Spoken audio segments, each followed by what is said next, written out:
What's good, y'all? It's the Demouchet REACT, and we're back with another video. Who we got today, C? Today we're back with another American reaction. Super excited about this video. If you're new to us and we're new to you, make sure you scroll down, hit that subscribe button, and turn on the post notification bell because we're on the road to 200K. And we cannot get there without you guys, alright? Join the family. Without further ado, let's get into the video. Let's get it. Over there's the sea. And from there, the boats came in. We can say that they brought about 100 up to 200 slaves. But in the whole 300 years, what we catch here is about 250,000. 250,000. It's a lot. Yeah, it's a lot. But at the end of slavery, when they called for emancipation in 1863, 36,000 left. Yes. But on the whole, we had not less than 60 million Africans being enslaved. Okay. With only 12 million successfully crossing the Atlantic. Now we are going in the Comoine River. And on the Comoine River, there you have the plantations.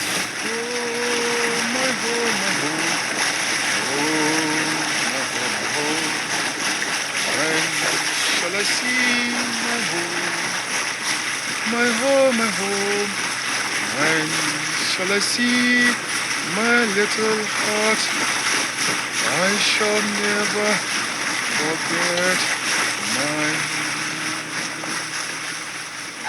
We are about 2 hours now on boat with the motor. By that time, maybe 5-6 hours rowing. Yes. And then they arrive. And when they arrived, then the work starts. We will go to Allianz. It was a former sugar plantation. Yeah. Now in the front, you can see the manager's house. It is a little bit in a bad shape, but imagine what it was during the time of slavery and after that. And here's the place where he stayed with his family. Nowadays they grow citrus, but in those days it was sugar cane. Because they love sugar and rum, huh? Well, in Europe for sure, Yes. and they could trade it. Yes. And with that money they make huge houses in Europe. But for it was the example. slaves who worked to true. produce the sugar and rum. That's true, I agree with you. They had to work 24 hours a day, for example, when it was harvest time. So there was no need to sleep in a house, just to rest a little bit. And in such houses like this, Like this. It was used for the slaves, yes. A lot of them. in a row, In a row, yes. A lot of them, with one entrance. But they worked. It was only work and die. This is a tamarind tree. I think it is more than 200 years old. The tree was used also to bind up slaves on it and then punish them. So we see that there was a lot of hard work, hard labor on the plantation. Mistreating, torture, frustration. And then you can understand that on a certain point, there's no return. That they say, enough is enough. And they so will, they have to flee. that's true. They will leave the plantation and look for their freedom, go to the interior and live there like free men, far away. And then they came back to attack the plantation, to put the factories on fire, to take the women with them, and to look for weapons and so on. We are now at Choni. It's about 200 kilometers from. Oh, okay. So it was kind of hard to even stop it because I was just so in tune with it. Yeah. But what's interesting to me is when you look at the history of slavery in the Americas, how they operated was all the same. just thinking about the businesses and thinking about when you look at who owns the certain lands in present day times. Okay. If you look at the family who owns it, it goes all the way back to slavery most of the time. Mm-hmm. People today still benefit from what our ancestors did. Okay. And like when you look at the wealth gap in places like in the US, it's like that's why we talk about reparations and things like that, because our communities still deal with the lack of the wealth in this country. Mm. Now, of course, you know, we do deal with classism, and a lot of people has done well for themselves in spite of what happened, but it's like being able to touch history.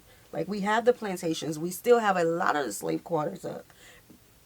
Being able to touch it, that's what just makes me think back to, in a way, their families still benefit from what our ancestors did. Another way their family still benefit is through tourism.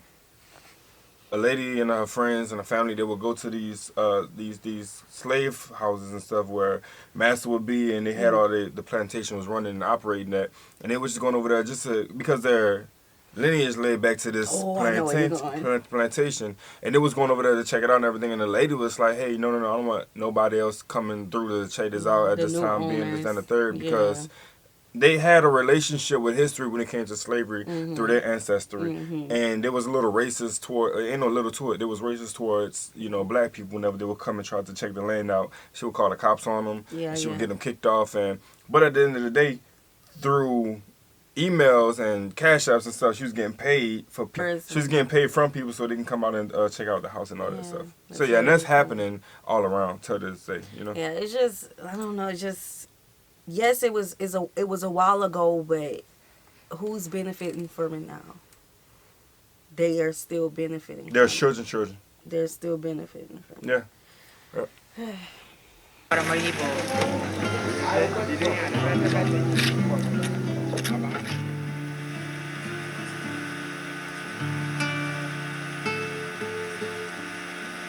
The people of Kramanti were warriors. The blood was in them, fighting. On the boat they were fighting, on the ship they were fighting. For the women, they wouldn't allow themselves to be raped. So they better commit suicide by just jumping overboard. And here when they came here too, they were fighting.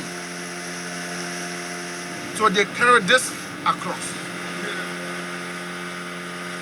Maroons, they use the knowledge of the Amerindian very well to adapt the situation. The Amerindians know how to walk in the interior, how to use the plants, and so on. So they got friends, and they formed a front against the oppressors. When the emancipation came in 1863, they left the farthest way in the jungle to come and live nearby the river. So what you can see that at this moment we have a lot of maroon villages along, for example, the Suriname River. So we are now at Adafai. Adafai? Yeah, it is a maroon, a small maroon village where you can meet the real Cromanti people of the river. The Cromanti maroon. You can find it? Yeah. Oscar boy. This now. Okay. I'll go. Monsieur. Mama. Come on, Daddy. Chikombo. Mama. Beshani. Onyolele. Boto nani ota. I'm gone. Agan.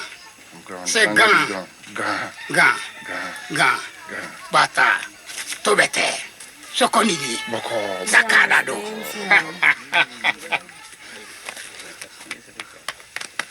Yes, I'm coming. He understood this. Satoto. I am Kosa. Bidi am Mumbai. From Mumbai. Tatarele Tuanunu. Kataro Sekawa. Sakalado Didida. Besanu. One brand new Dawson. Wow, we call it. Okay. Tabadada. Man, Wow. man. I wish our elder generation passed down our languages. Yeah, I do too as well. I so badly want to. I'm gonna go learn our language. Yeah, I mean, I heard it coming up, but I don't think it was something that it wasn't as pushed on my head as I needed it to be at the time. It was, I heard it though. I knew what it meant when it And was I was told gonna to say me. that, yeah. But it's like, it wasn't the whole neighborhood talking it. It was probably just in the household, just a little.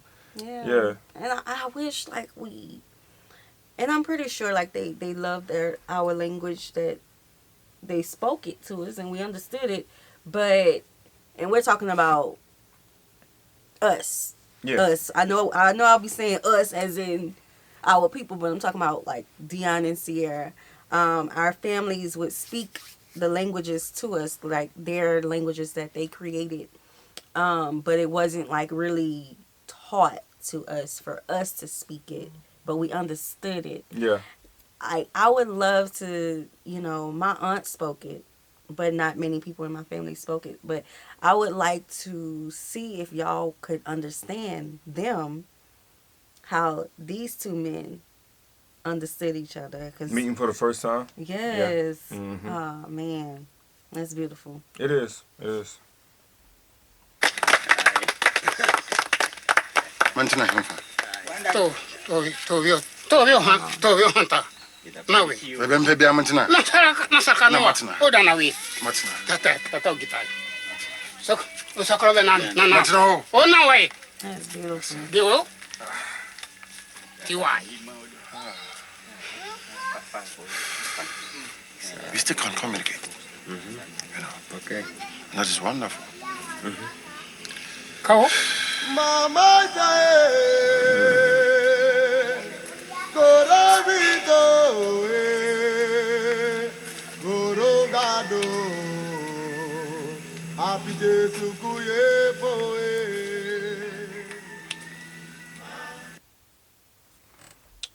Nah, 100%, bro.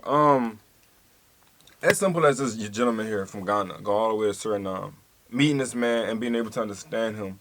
Meeting this man, and I know they're about to chop it up right now, you feel me? Like how we would do it. We would go somewhere, we start chopping it up and start talking about things. He's about to be educated a little deeper into the history behind ancestry and everything that happened during slavery time. You know what I'm saying? So this is a beautiful thing. I feel like we could take a lot from this experience just alone. You know what I'm saying? Yes, the fact that he traveled from Ghana and the story of his people, the people that left, touched him in this way. And that's how I feel about the whole diaspora. Our stories are our stories. Runs deep. Runs deep. Yes, so we hope you guys enjoyed this video with us. Like this video, subscribe, turn on the post notification bell. We have enabled our super thanks if you like to support the channel that way, as well as our reaction request form is in our description box below. We'll see you soon. Peace.